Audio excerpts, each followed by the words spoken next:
You are a B2B service-based business owner and you are looking to gain more clients, create more impact, and more revenue in your business. Tune in to Amplify Your Marketing Message with Campbell Rapin. Every week, we're going to take you through how to build an audience of buyers, mastering your marketing message, and making offers that convert consistently. We'll see you all on the inside.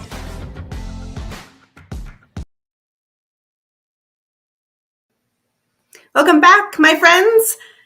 One of the biggest challenges business owners face is getting found. If you can't get found, you will struggle to find clients. And today I'm really excited to introduce to you a guest who's going to talk to us about building a consistent, low-cost lead generation system. My friends, you might know this by a really common acronym, SEO. Guys, welcome to the stage. Our guest today, Mr. Sahil. How are you doing, Senthil? What's going on? Hi, Christine. Thanks for having me. Super excited to have you here and to talk about the world of SEO, because truthfully, this is a mystery to many business owners.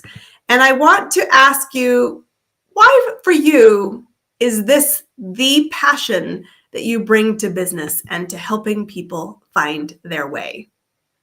Okay, that's a really, really long story, but I will try to summarize it as much as I can. But close to 10 years ago, my dad, he surprised me with an unusual birthday gift, which was actually a 3-day WordPress website creation and SEO program back in Singapore. And at that time, I had no clue what SEO was, but I just went for the workshop with an open mind. And by the end of the workshop, the instructor forced us into groups and asked us to start a service-based website and market it using SEO. So me and my group, we decided to start a cleaning services website, and using some of the SEO tactics taught, we ranked for our very first keyword, office cleaning services Singapore, on Google page 1. So this kind of gave me the belief that SEO works if done right, that you can get leads for your business through SEO itself. Not just leads, you can get sales.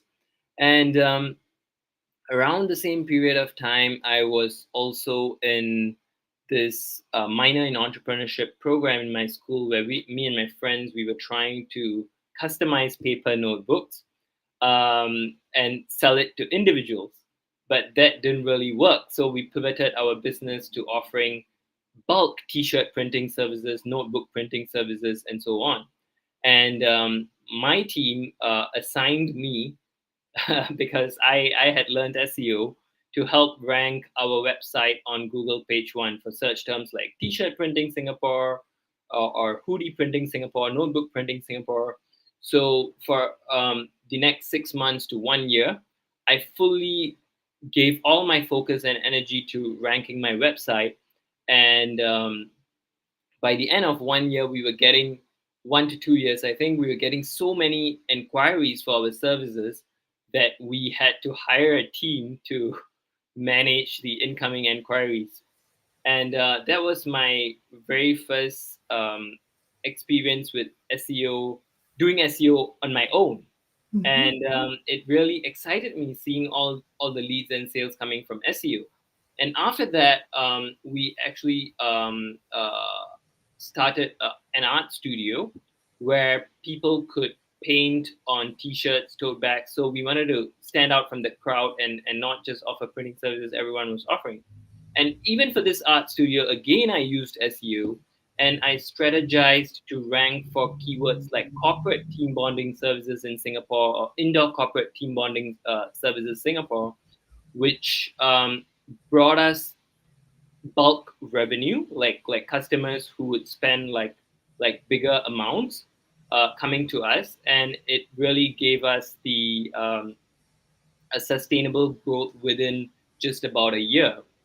And just when so we had closed down the printing company because it wasn't really a differentiated product. We were looking to expand our art studio, and then COVID happened. And during COVID, it was a big blow for us because we were relying heavily on corporate revenue, and my whole team left me, and I was left alone, and I pivoted the business online and everything. But at the same time, I was reflecting what I wanted to do after this pandemic ended. So it really gave me time to think, and I realized that art was not something that resonated with me, but something that truly excited me was bringing in new leads, new customers for businesses through search engine optimization. So that is how, after the pandemic ended in, I think, 2023, I started looking to sell my art studio off and start SEO with Senthil. And yeah, that's how I finally got here, and Love it. now I'm I helping. love it. Every business owner, what I hear in that story, and every single one of our audience will relate to, is the first business idea doesn't always become the only place that you grow from. You've started in one journey, led to another, and then you chose your lane. And now you're building a business, helping businesses find SEO. And you've alluded to it, but I just want you to answer the question, is it still important in today's day and age to be found on page one? Absolutely. Okay. So even for my own SEO business, I decided that I'm going to walk the talk and use SEO to get clients. So I'm working Good on that. job. I applaud that. Finding me. Yeah, new people are finding me for the services I offer, and SEO is one of those few marketing channels where people with people who are already interested in your product or service with a very strong buying intent end up discovering you, because on say on Facebook or Instagram or TikTok, you are, for example, you're not going to be able to find people who are searching for, say, t-shirt printing services in Singapore, or who are searching for even maybe SEO services in Singapore. Whereas if I optimize my website and I try to rank for that keyword SEO services Singapore, and someone discovers my website through that keyword, then they have a lot higher buying intent. They're a lot more likely to engage my services because it's already something they are interested in and searching for information about. This is so important. I want to hold on to this for a second. Guys, when you are promoting on social media, your goal is awareness. When you are ranking on a website intentionally through SEO, that is about capturing buyer's intent. And you have a strategy. You have 5 steps that you use.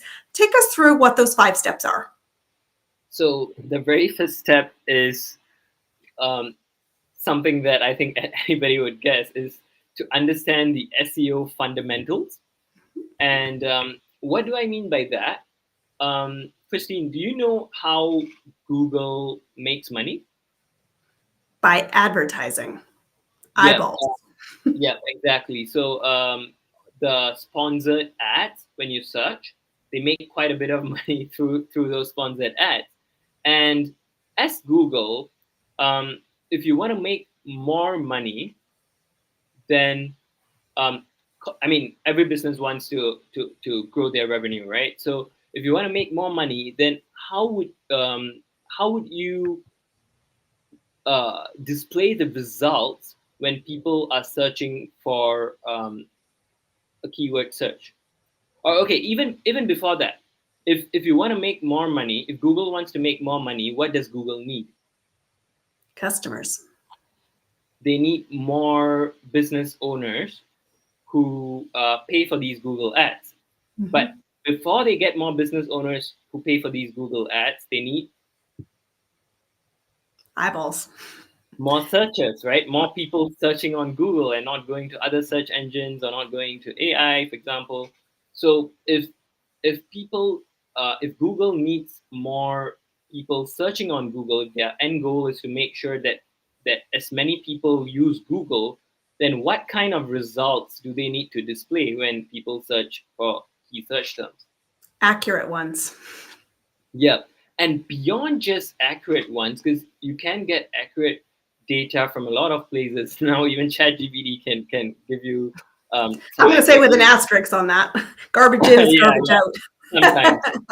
But more than accurate, just accurate data, or more than just relevant data, what Google wants to display is content that captivates and engages the person searching for that keyword. So I often tell my clients that mediocre content doesn't rank on Google anymore. You need to have Yes. outstanding content that website searchers are going to love. Okay, so I just want to hold that stop there for a second because this is so good. This is so good, guys. I want you to hear this. Please stop what you're doing, pay attention. Google wants eyeballs. They want people to stay on their platform. Mediocre content is never going to win the game. If you want to play against the algorithm, the simplest way to play against the algorithm is deliver great content that solves a problem that is accurate for the person who's searching. Do that, and you will always get leads. Yeah. Always. Every So season, every year, take it to the bank. Guys, raise your standard. You will see more success. So keep well going. said. We've got some great ideas coming our way. Well said, Christine. So I haven't completed the 5 steps. So let me complete that. So the first one is, of course, to understand the SEO fundamentals, one of which I just shared with you. Mhm. After you get the fundamentals right, then you need to do keyword research to identify what are the keywords that you want to be ranking for. And you want to identify keywords that have a decent amount of search volume that at least for a start are not too competitive for you to rank. So you can search for less competitive keywords in your niche, and you can also search find keywords that have a stronger buying intent than just educational keywords. In fact, your strategy is the best strategy is to rank for a mix of educational keywords and profitable higher buying intent keywords as well. And then after you do the keyword research, the third step is, of course, writing content to rank for that keyword. And like I said, you want to be writing great content that adds a lot of value to the person searching for that keyword and landing on your website. And the fourth step is to optimize your website. And there are many things that you can optimize, from your title tags, your descriptions, even your website structure, how fast your website loads. And these are things that improve your user experience, right? And this also goes back to the fundamental principle where Google wants to show the websites that their website people searching on Google are going to love. And the fifth and final step is getting referrals. So you want to be getting referrals from other high quality websites to your websites, and this is what is known as backlinks in the SEO world. Mhm. So over here, the key is to be focusing on the quality of backlinks that you're getting rather than the quantity. So basically, these are the 5 steps summarized. I love this because, so often when we come into the world of website development, we are thinking about it's our story, our perspective, and we really take almost an ego trip in our design and in our content. And what I love so much about you, and when you had come said, I'd like to talk about SEO on your platform, I said, what I liked about your perspective was it's very buyer focused. And I think you said something really important I've not heard a lot of people lean on, which is when you are choosing your words, you have to choose a mix of education and buyer specific behavior. Because if the goal of the website is to find qualified leads with a buyer intent, get them to your website and make a phone call, an email, book a call, or buy a service, you need to not just be educating. And so many businesses get caught playing the education game and don't get paid. And my friends, in business, we want to be paid to help people apply the education. So I love that you say both kinds of words, not just educational content. That's so important. And so these are awesome. I want to ask you now, I get we should still do it. Yes, I get we have 5 steps to do it. But why do we fail at this? Because SEO, you said in many of your examples, it took me some time to get ranked out of the gate. It took me up to a year. It took me some fine tuning. We had to go do some work. I had team members. I had other perspectives coming to the table. Why currently in today's world are people failing to get their pages ranked? What's going on? I think back to the 5 steps. A lot Mhm. of people go into SEO without like in-depth knowledge of each of those steps. So one example is some people, they start writing website content without even doing the keyword research. And Yes. and I compare this to going Guilty. into a car. I compare this to going into a car without knowing your end destination in mind. You're going to go in circles and you're not going to understand what you're doing. So one of the things is failing to do effective keyword research, and another thing is the content itself, because a lot of the time when people write, say, a content piece, they just come up with the content that just directly answers whatever they're typing about, but then it fails to really stand out from their competition. It fails to add value to the user over what is already out there. Mhm. So you must remember that when someone searches for something on Google, then they're not just going to find your website, they're going to find other websites as well. So you need to really strategize on how your content can differentiate from what is already out there and add massive value to your website visitors. So this is something that a lot of businesses fail to do. Mhm. And of course, the other part of the equation is failing to attract high quality backlinks. You build you get referrals from other websites, but you get these referrals or backlinks from mediocre quality websites, or websites that are just built for sending thousands of links. So it's not really going to add value or credibility to your website, and because of this, a lot of businesses, they fail to rank on Google page one. Yeah. And there's some great easy backlinks that you should be building as a business.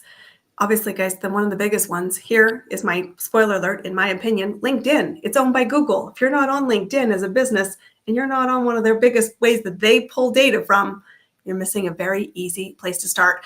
I love to But ask all of my guests. Oh, I have sure. a Go ahead. disclaimer there. I have a disclaimer there. So Yep. some of these platforms that you can easily get backlinks from, say LinkedIn or say Medium, um, they are good backlinks because you still do get referral traffic. Yep. But many of these backlinks are called no follow backlinks, Gotcha. meaning that you don't get so much of the SEO juice from that platform. Um, and it's mostly because it's a social media platform that anyone can access and write on. Mm-hmm. So um, it it isn't just about so you have to get like not just high quality backlinks, but high quality backlinks from relevant websites or from high authority websites. And I'm not sure if you heard, but there's a very interesting backlink building strategy, which is something you are doing. Podcasting. Exactly. Yes. And we So do a lot. I mean, we're very intentional. I will just, a full disclaimer, same thing. One of the things that we do, I mean, we have our podcast. It's a very good, high quality channel backlink. So of course, we share our content for other people. They will use this platform to raise their standard. And when we're speaking on other people's platforms, we have a whole media page where we give high quality backlinks back to that show. And this is a reciprocity that helps us because podcasting as a platform is a very long tail strategy. Stuff we create on our podcast shows up through ChatGPT, shows up through Google searches, shows up in many, many ways. And this is a crescendo effect. What we do absolutely. today has a long shelf life, and that's important because SEO is always moving, algorithms are always moving, and business is always moving. So, Senthil, I want to ask you, because I ask all of my guests this, what is working right now for you to amplify your business and to find new clients? So one of the platforms that's working for me right now is what you just mentioned just a few minutes ago, LinkedIn, because I'm doing B2B sales, right? Like Sure. I'm finding other businesses to promote my SEO services too. And LinkedIn content has been working great because people who go on to LinkedIn, they are going onto the platform expecting for ideas to grow their business, to grow their clientele, to network. So I think that is one of the channels that one should pay attention to, especially if you're in B2B. Yes. Apart from SEO, of course, SEO is another channel that people who have strong intention for services are searching for. So yeah, these two platforms, I would say. I love it. And you know what I also will give you huge props for, because I think all of us get inundated by people saying, I will help you with SEO. SEO on your website, SEO on your YouTube. I get them at least 50 a week.